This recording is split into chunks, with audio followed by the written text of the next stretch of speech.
Praise lord.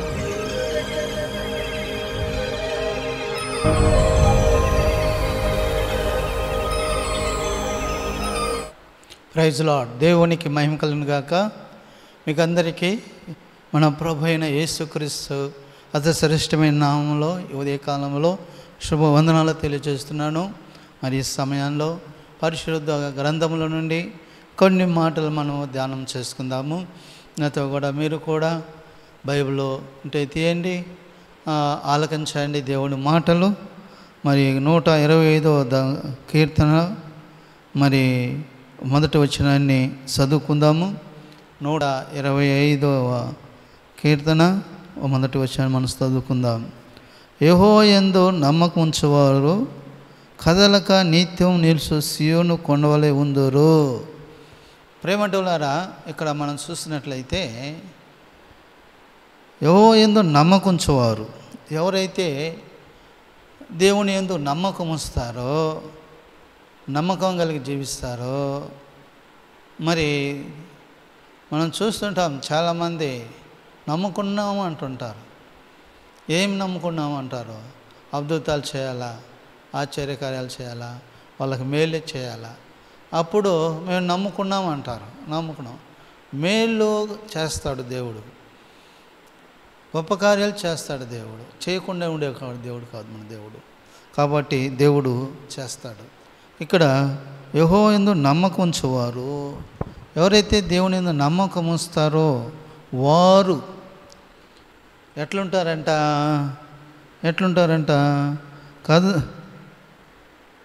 కదలక నిత్యము నిలుసు సియోను కొండవలే నుందురు. నిత్యము నిలుసు సియోను కొండవలే ఉందరు. ఎప్పుడు కొండ మనం చూస్తాం, కొండ కదలదు. దాన్ని కదిలిస్తే తప్ప,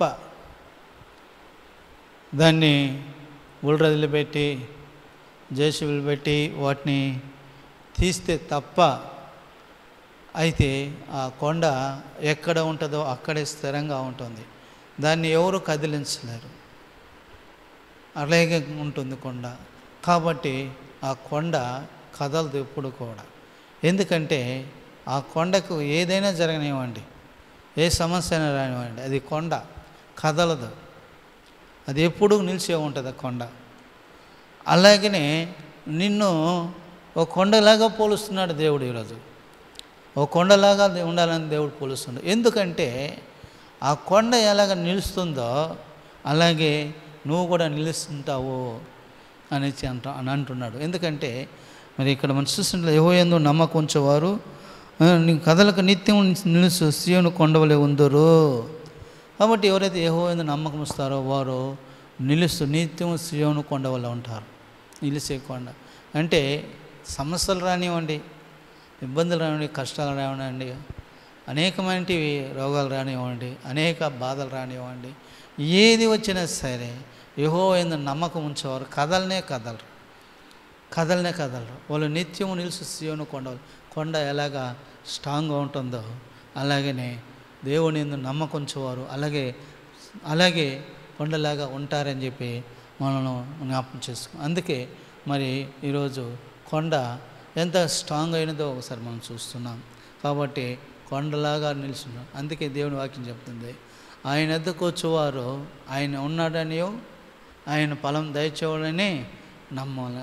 ఎప్పుడైతే మనం నమ్మకంతో ఆయన దగ్గరికి వచ్చినప్పుడు ఆయన మనకు సమస్తమును సమకూర్చే సహాయం చేస్తాడని చెప్పి ఈ యొక్క ఉదయకాల సమయంలో మనము జ్ఞాపకం చేసుకుంటున్నాం.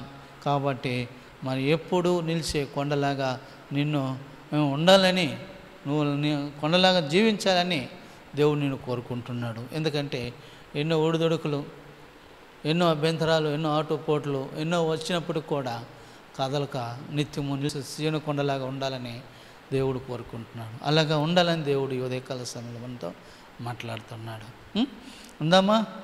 ఒక సియోను కొండలాగా ఉందామా? కాబట్టి తల వంచండి, ఉన్న స్థలంలో మోకరించండి, ప్రార్థన చేసుకుందాం. ప్రేమ నమ్మకమైన తండ్రి, నీకు స్తోత్రాలు నాయనా. తమ వాక్యాన్ని స్థిరపరచండి, బలపరచండి. అనేక మందికి ఆశ్రదకరంగా ఉన్నట్లు మీరు చేసి నడిపించమని, కాపాడమని, ఎవరు ఏ సమస్యలో ఉన్నారో, ఏ ఇబ్బందుల కష్టాలు ఉన్నారో, ఏ వ్యాధులు బాధల్లో ఉన్నారో వారందరినీ మీరు దర్శించండి, వాళ్ళకు సహాయం చేయండి ప్రభువా. మరి యెహోవా యందు నమ్మకం ఉంచాడు కదలక నిత్యం నిలిచి సియోను కొండలాగా ఉండాలి. అవును, ఒక కొండ కదలక నిత్యం ఎలాగ ఉంటుందో అలాగా ఉండాలని ప్రభువా మీరు కోరుకుంటున్నారు. కాబట్టి ప్రతి ఒక్కరూ కూడా ఈ శ్వాసంలో నైనా దేవుడు ఉన్నాడని, ఆయన ఎద్దుకొచ్చేవాడు, ఆయనకు ఫలం దయచేవాడని నమ్మవాలి కదా. నమ్మి జీవించినట్లు ప్రతి ఒక్కరూ కూడా నీ మీద నమ్మకం ఉంచినట్లు సహాయం చేయండి. అవును ప్రభువా, అపనమ్మకం ఉండకుండా మాకు సహాయం చేయమని చెప్పి ఆ తండ్రి తన కుమారుడైన దైవబడిన వాడిని తీసుకొస్తే అంత చెప్తున్నారు మీరు. అవును,